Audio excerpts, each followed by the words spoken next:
环球大战线深入世界最前线，全球各地的观众朋友，大家好，我是叶思密。今天节目一开始，我们赶快先欢迎我们的来宾到场，前资深外交官谢文吉大使。思明好，各位朋友大家好。时事评论员王尚志，尚志哥。思明好，观众朋友大家好。资深媒体人彭华干，干哥。思明好，大家好。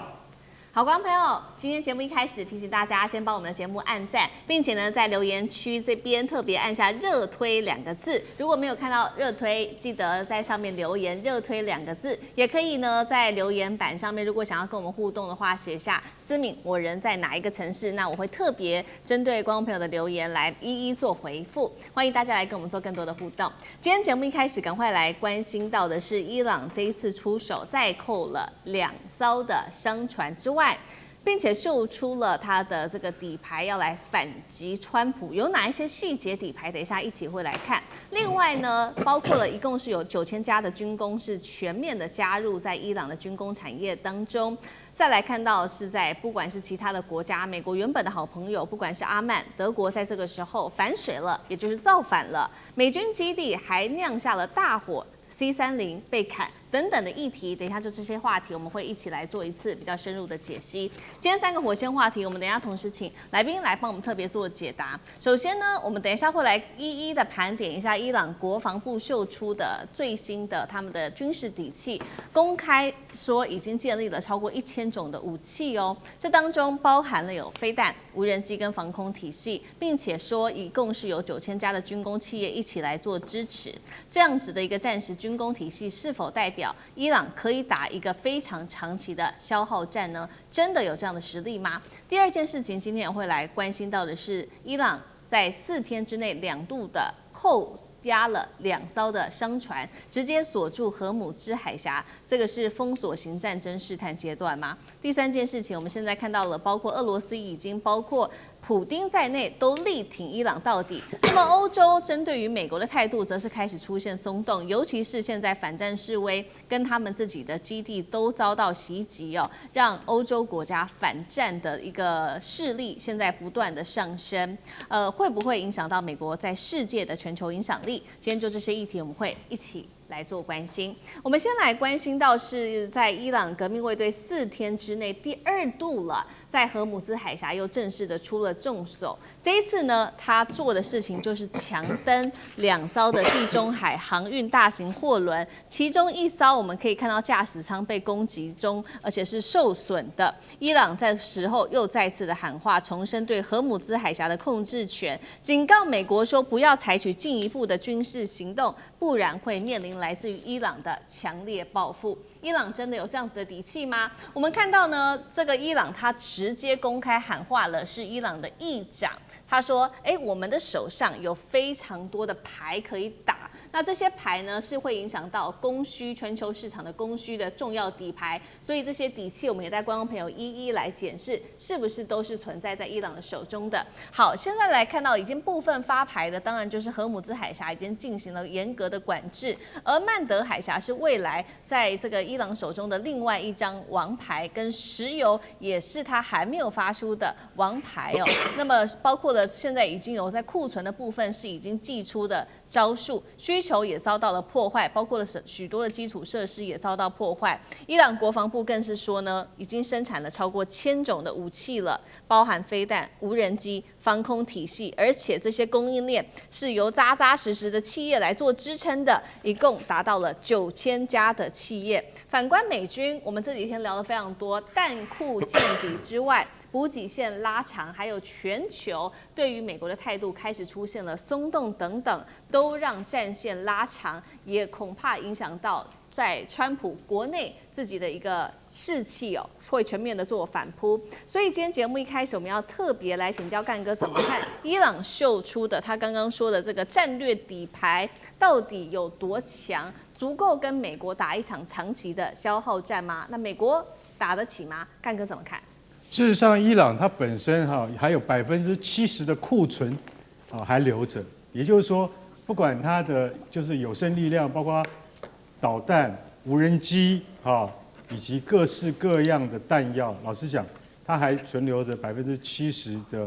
有生实力。那所以说，他说这个现在国防部他说出了他们的底气，说我们公开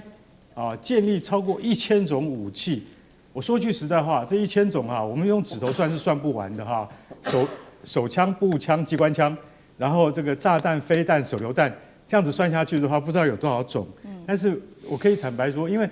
其实伊朗的国防工业跟其他阿拉伯国家不太一样，他们本来就有自己的体系，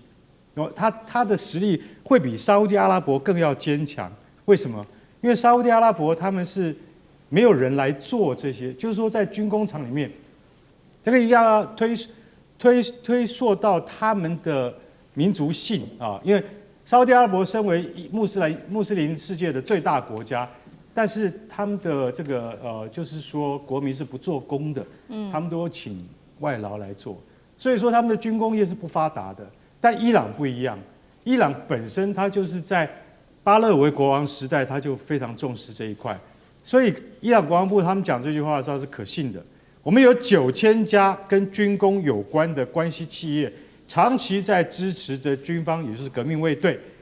在支援着前线的补给。所以说这些大到什么？大到飞弹的轴承，小到士兵要用的这个止血包、补给包，像这些，老实讲一句，伊朗的国防体系工业它是一体成型，而且很久了，超过25年之久。在这个国王巴勒维被推翻之后，跟美国的关系一夜消亡之后，伊朗就建立自主了。不过，伊朗比较有一个大的罩门，就是说它的空军跟海军都一直没有更新。的原因是因为这个当初都跟美国购买武器，但是它的空军已经20年没有更新武器了，所以我现在手上特别拿了一架 F5，就是最近在科威特建奇功的 F5战斗机。这架飞机刚刚从中华民国空军退役那所以大家看到这架飞机可能有一点眼熟对，这是伊朗，这一架飞机就是伊朗的涂装，我特别带了伊朗的涂装来。这架飞机竟然跑了至少500公里，到科威特去攻击了美军在当地的光纤以及指挥中心管制设施。那你说这个飞机，坦白讲一句，它已经50岁的这个年龄了，它还能够跑那么远，而且完成任务，低空轰炸。美国超强的防空体系萨德飞弹系统、爱国者飞弹系统找不到它，为什么？因为它又小，飞得又低。所以说，像这样的武器是在前国王巴勒维时代还留存下来，它还能够用。它为什么能够用？就是因为伊朗有强大的体系去支撑它，让它虽然已经没有零件供应了，但它还能够起飞，当成是一种有效的作战装备。所以大家就晓得说，这不是空口说白话。那我们看到这边的话，我们就要晓得说，那伊朗最近这2天又扣押了2艘商船。这2艘商船，其实我说一句实在话，最跳脚的是谁？是希腊的船东。为什么？因为他们这2艘货柜轮都属于全世界最大的海运集团，也就是地中海航运公司。这个公司坦白讲一句，你只要在航运界一问，就是阳明海运吗？还是我们的长荣海运？不是，是就是地中海航运公司。在希腊它是非常有名，因为这个公司它的这个历史已经超过100年了，所以他们的这个旗下的货轮跟货柜轮都是世界知名的。这一次被伊朗的革命卫队用快艇快速扣押。我讲一句实在话，如果再被扣押2艘的话，就会造成国际事件以及经济打击，对世界的这个供应链的打击非常严重。因为每一艘船都超过12万吨，不是那种普通的货轮，不是普通的商船，他们旗下的货船跟货柜轮，甚至油轮以巨大而著称。那伊朗革命卫队也不管国际时间就上了。而且他用的是最低成本的，只要连鱼雷艇都算不上，就是快艇。革命卫队的特种部队就上去一扣，就当场在海峡外面把它扣住了，只容其他船可以过的很小的范围。像这样子的行为，如果再被扣2艘的话，那美军你怎么办？美军你在世界上的龙头地位就不保了，因为伊朗这么容易就可以把这种最大的航运公司的船给扣下，那将来美军的威信要放在什么地方。所以我觉得这个谈判应该要加速进行，否则的话，伊朗用这么低的成本就可以达到他的政治目的，这真的是太划算了。好，在正式的展开所谓的第3轮的谈判之前，我们看到伊朗的攻势非常的多，除了刚刚特别提到的在经济上面、商船上面的封锁之外，还有秀出的各种的军事实力跟他的军事底气。他说1000种的武器都还没有寄出来。那我们也持续在看他的另外一个招数，还有就是在外交上面的这个穿梭。现在呢，最新表态就是俄罗斯了，普丁已经出来说他绝对会力挺伊朗到底。那除了普丁之外，包括了阿曼，他也说了，他表态要出来调停，维持稳定。再来就是德国了，德国这一次呢，话说得非常重，这位是总理梅尔茨，直接对美国开炮。说得非常难听，他说美国没有任何的退场策略，被伊朗羞辱到现在还不自知哦，这是来自于梅尔茨的最新说法。我们看到欧洲国家，包括了英国内部也开始出现了非常多的反战的声浪。英国主要的原因就是它的美军基地爆发了这一场火灾哦，所以我们可以看到整体的反战示威升级，甚至有反战人士拿着斧头去砍美军 C-130运输机，包括除了在英国之外，中东许多地区也出现了反美的各种声浪。一边我们看到伊朗的手段扣船，另外一边在外交上面分化西方的势力，这一招操作大师怎么看？其实这一次你要看这个伊朗这个国家在这面临这个美国跟以色列联手攻击的时候，你发觉不但它在军事上，它在外交上尤其在外交上凸显出它的高度专业性。跟他的这种外交的能力，现在归纳来看，他的外交这场战争以后发生以后很清楚了。第一个争取俄国跟中国大陆的支持，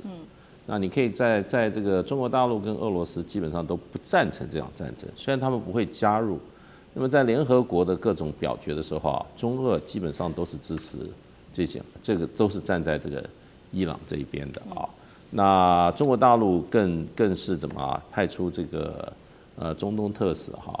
那么到处穿梭，穿针引线。当然很多事情外交不浮上台面的，所以你看他很成功的争取到中俄2个大国对这场伊朗的支持。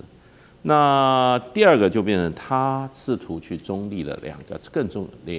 也非常重要的力量。第一个，他中立了海湾，他把海湾国家把它中立化。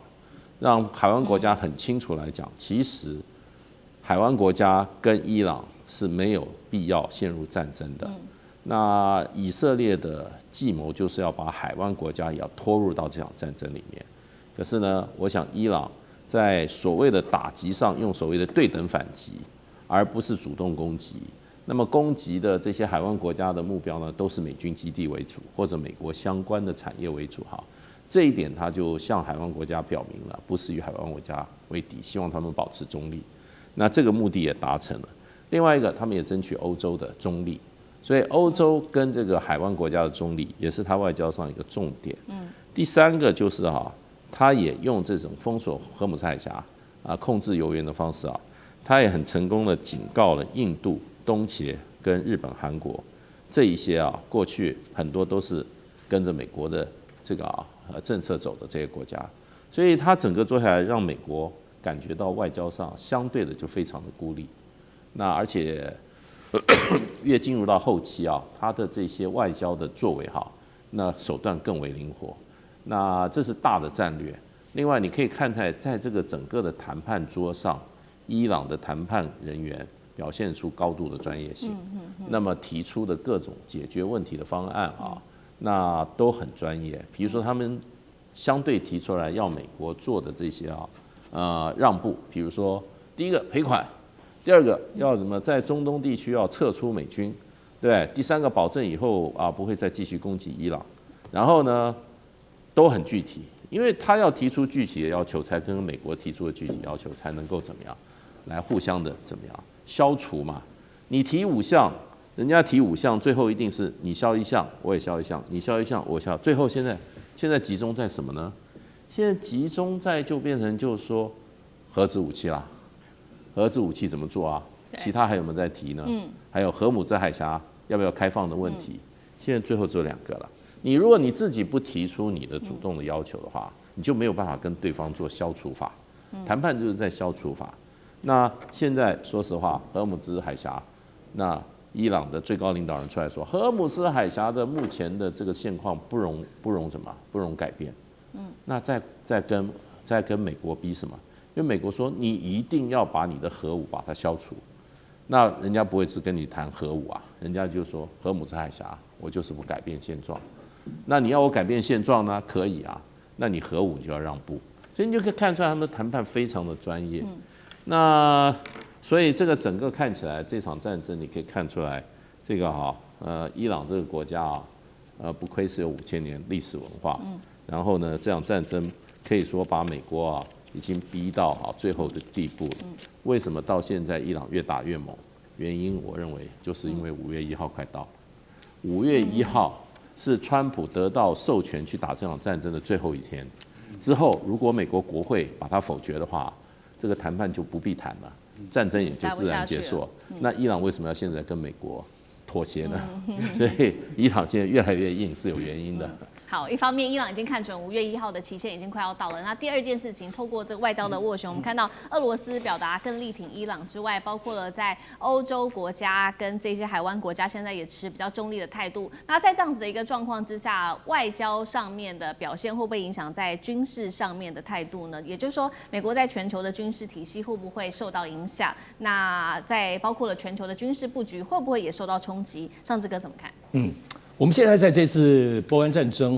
就我们感受到的部分是，包括美国基地轻易的就被伊朗炸得死去活来，所以大家在认知上总感觉美国现在的军事力量好像不怎么样嘛然后甚至很多看衰说它反噬，我都认为这些都是太外行了，太天真。军事这样，军事是一个国家国力最扎实、最实质的东西，而且它是持续的累积不断的，总统或领导人会改来改去。那么，但是呢，这里头政治人物这些政客会改来改去，可是军事这边都是持续累积、日以继的累积的。所以，对于现在，我认为美国的这个军事力量，我们在这波看到，之所以乱在哪里？乱在政治跟外交的指挥系统啊，乱在川普跟赫格塞斯里头，他们就开除的一大堆厉害的这些军事将领。然后你可以看到，在波湾战争，我们现在听到的所有的信息。原始的部分，在美国军方基本上是反对的。美国军方在评估这场仗当中是不能做的，乃至到现在，你可以感受到，包括虽然现在就是川普一直在放话，你可以感受到，其实是因为原因之一是美国军方没有100%都听他的，所以这个东西其实就是在于说，美国军方的这个专业跟实质的这些积累。他们并不是这一些政治人物、政客都可以动用的，所以你怎么可以轻易的认为美国军事的全世界的体系就会崩溃了呢？我觉得会这样的都是不懂的啦。而且不要忘了，现在全世界美国的军事概念是什么？全世界在80多个国家有将近800个军事基地，全世界所有的中国、俄罗斯全部加进去。在海外的军事基地当中，美国在全世界只有南极洲没有军事基地，其他地方是占了全世界各国的85%的军事基地都是美国的。我们来看2026年，我觉得最实质看钱啦。2026年，在美国的波已经编了这个波的国防预算高达1.01兆美元，相较于去年它又多了1000多亿美元。1兆美元这什么概念？也就是说，美国到现在为止，他们就是每年4%的 GDP。美国是全世界现在 GDP 最强的，比中国强，俄罗斯更不要讲。他拿4%来作为军费，而且国会都通过，国会是觉得应该的。那这是美以一这个部分是这场战争会多加钱，他可能不给你。可是2026年的军事预算就这么多啊。那你看中国，我们看中国现在产生那么多的军事，中国2026年预算是多少钱？是2500亿美元，是美国的1/4。而且中国都觉得，他们这些做的造舰呢，当然他们很会造舰，很便宜来造。可是中国 GDP 是多少？只有1.3%拿出来。作为国防预算，美国这么有钱这么壮大，拿4%，中国都已经很厉害，拿1.3%。所以我觉得在这个过程，你看，比如说美国在今年2027年，在前几年发现中国大陆军事越来越强，它今年是17%的增长，在国防预算增加，而中国只有7%而已，所以我们现在在看待这个具体的实质，很多感受上会有这样，但是的军事实力这有很多有些底层的架构，我觉得什么时候会流失，就军事有问题。就当你看到美国本身在整个国防部不是赫格塞斯，是这些军事的就是这些军事的重要的将领。他们全部都屈服了，他们全部都听过这些政客，可到目前为止就是没有，所以一直被开除哦。所以我觉得现在大家在妄想说啊，美国军力没有我觉得美国国力会整个有点损失，有政治、社会、外交，而且你混乱啊，关税战。可是就军事方面，你轻易认为美国这方面的国力就会消失，就会轻易被超过，我这个部分是天方夜谭。好，谢谢上志哥。那我们休息一下，马上回来。地缘政治、美中之争、战略价值、强权崛起、小国生存，现在与未来洞悉事件走向，掌握世界脉动，全球观点尽在环球大战线。